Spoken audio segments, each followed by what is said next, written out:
비굴하다라는 단어를 중심으로 말씀을 드리려고 해요. 비굴하다라는 것을 사전적으로 찾아보게 되면 겁이 많고 줏대가 없어서 떳떳하지 못하다라는 뜻입니다. 그러면 성경에서 비굴하다는 단어 히브리어 카파프라는 단어는 어떻게 쓰였을까? 먼저 시편 146편 8절 함께 봉독하겠습니다. 여호와께서 맹인들의 눈을 여시며 여호와께서 비굴한 자들을 일으키시며 여호와께서 의인들을 사랑하시며. 아멘. 문맥으로 보게 되면 좀 이상해요. 이게 떳떳하지 못하고 좀 줏대가 없어 보이고, 그러면 우리 눈에는 그렇게 썩 좋아 보이지 않는데 하나님이 그들을 일으켜 주신다. 무슨 뜻일까? 하나님을 위해서 비굴해지는 현장이에요. 하나님을 위해서 비굴해지는 현장, 언뜻 이해가 되지 않을 수 있습니다. 억울하게 당하는 일일 수 있어요. 그래서 이 비굴한 자들이라고 하는 건 우리의 국어적인 사전적으로 이해하면은 안 됩니다. 두 번째로 이 비굴하다가 쓰여진 단어를 보겠습니다. 미가서 6장 6절 함께 봉독합니다. 내가 무엇을 가지고 여호와 앞에 나아가며 높으신 하나님께 경배할까? 내가 번제물로 일련된 송아지를 가지고 그 앞에 나아갈까? 아멘. 똑같은 단어인데 경배하다라는 단어가 있어요. 이게 분사로 쓰이게 되면은 또 이사야 58장 5절 함께 봉독하겠습니다. 이것이 어찌 내가 기뻐하는 금식이 되겠으며 이것이 어찌 사람이 자기의 마음을 괴롭게 하는 날이 되겠느냐. 그의 머리를 갈대같이 숙이고 굵은 배와 재를 펴는 것을 어찌 금식이라 하겠으며 여호와께 연락될 날이라 하겠느냐. 아멘.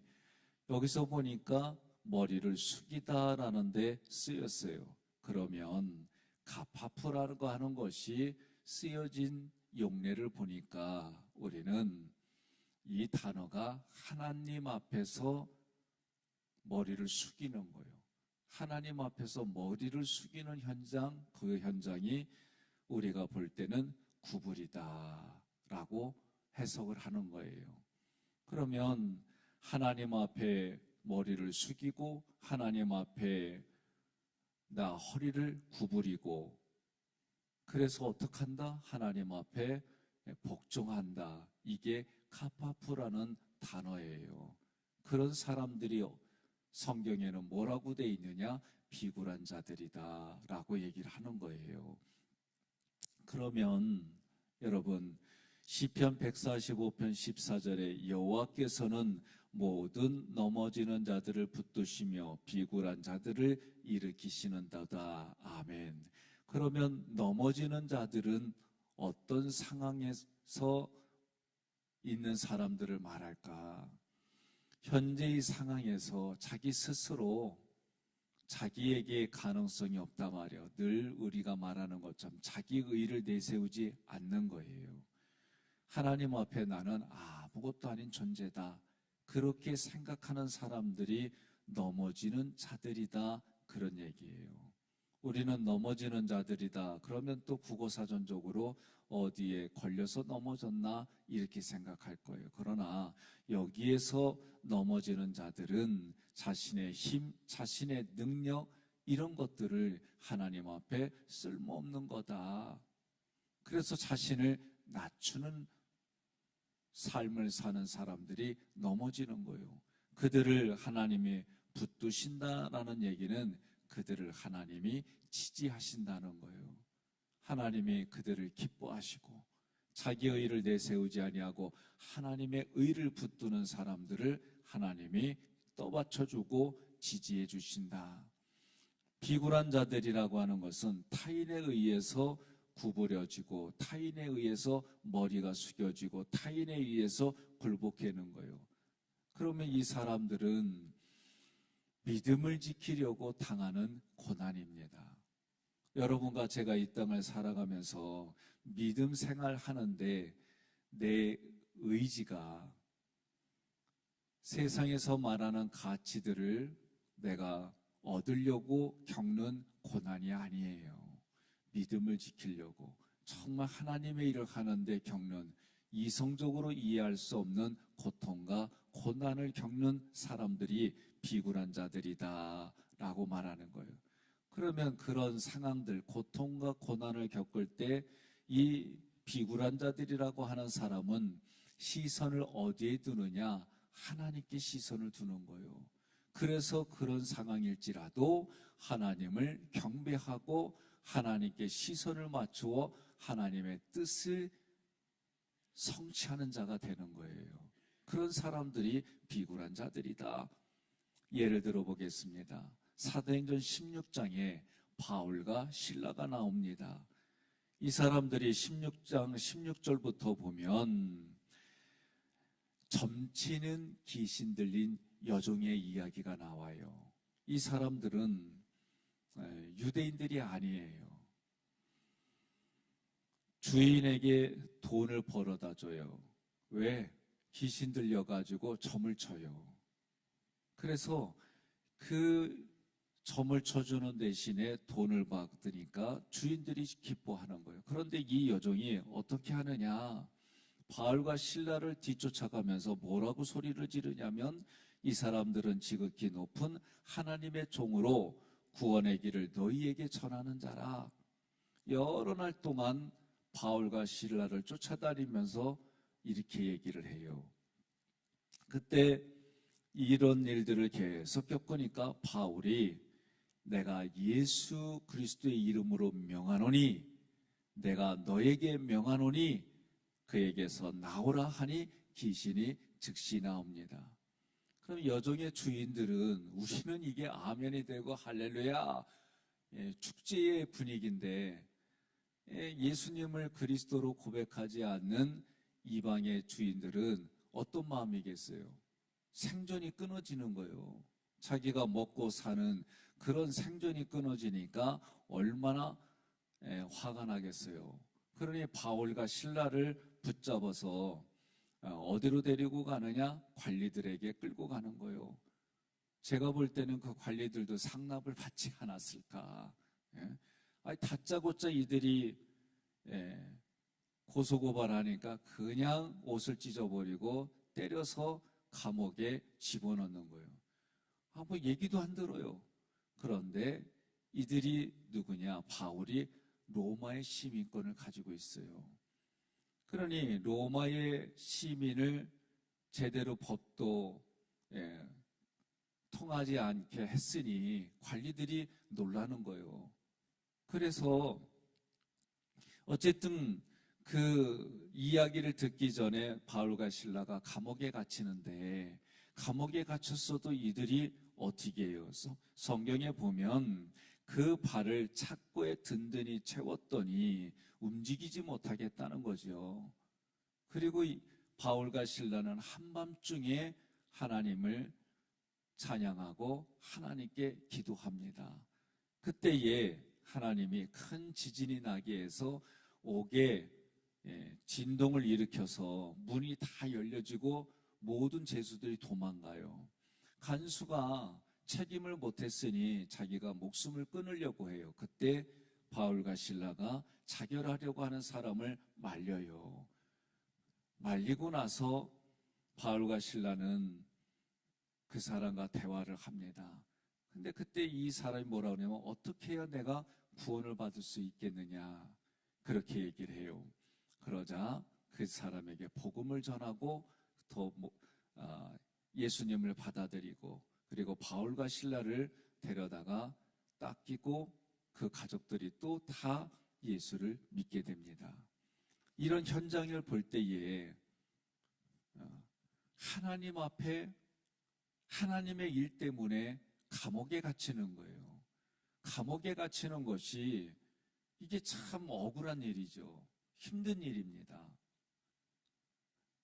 아니 무슨 잘못을 했길래 얻어맞고 무슨 잘못을 했길래 감옥에까지 갇혀야 되나.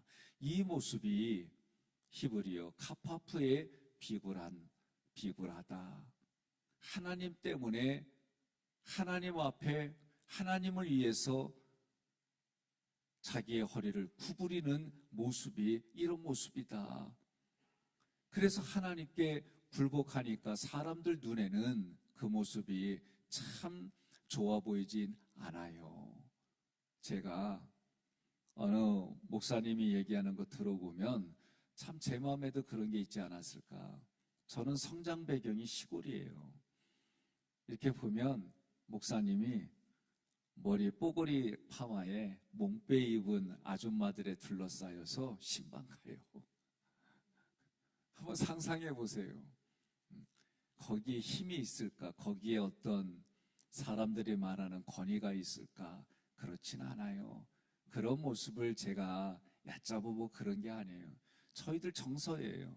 저희들 시골의 정서예요. 그런데 다른 사람들이, 예수 믿지 않는 사람들이 볼 때 시각은 달라요. 어느 우리가 살아가는 삶의 자리도 마찬가지입니다. 내가 예수님 때문에 고난받아. 그런데 고난받는 내용을 사실적으로 볼 때에 세상의 가치처럼 내가 돈을 벌고 내가 유익을 구하고 그러면서 고난받는다라고 말하는 건지, 아니면 정말 예수님의 복음을 이해하고 그 생명에게 복음을 전하려고 하다가 겪는 고난인지 자기 자신에게 물어보세요. 정말 예수님을 위해서 내가 살아가는 삶의 그런 현장 중에 억울한 일을 겪고 힘든 일을 겪는다면 오늘 카파프라는 이 히브리어 단어를 기억하세요. 그래서 그 해석이 되어진 게 비굴해지다. 그런데 이 비굴해지다는 것이 세상의 가치로 보면 비굴해지는 모습이겠지만 하나님을 위해 비굴해지는 현장을 하나님은 어떻게 해주시느냐? 우리를 붙들어 주시고 우리를 일으켜 주시는 줄로 믿으시기를 바랍니다. 그래서 일으키신다라는 얘기는 들어 올린다, 그런 얘기예요.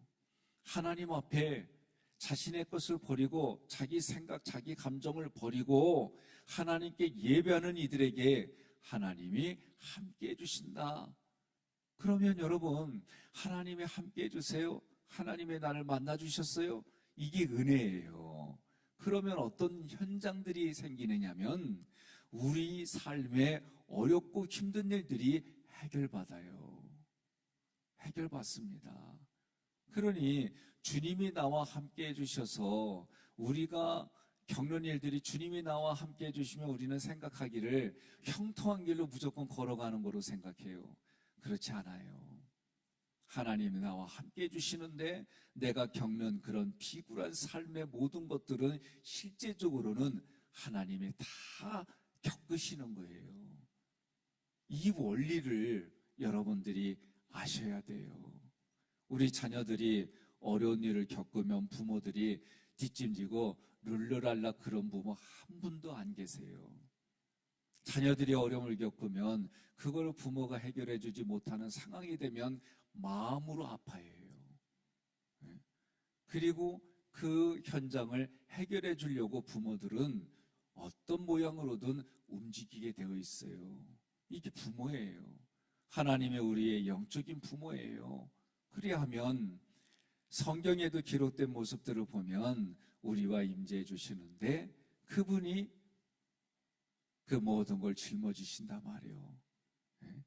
돌짝밭에 너무나도 뾰족뾰족한 곳에 어떤 사람이 걸어가는 거예요. 걸어가니 얼마나 힘들어요.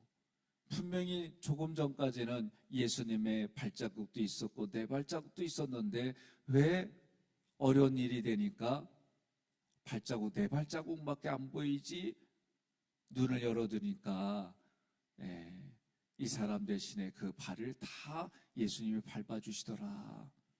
이게 만들어낸 예화가 아니에요. 우리의 눈이 어렵고 힘든 데만 이렇게 고정돼 있어요.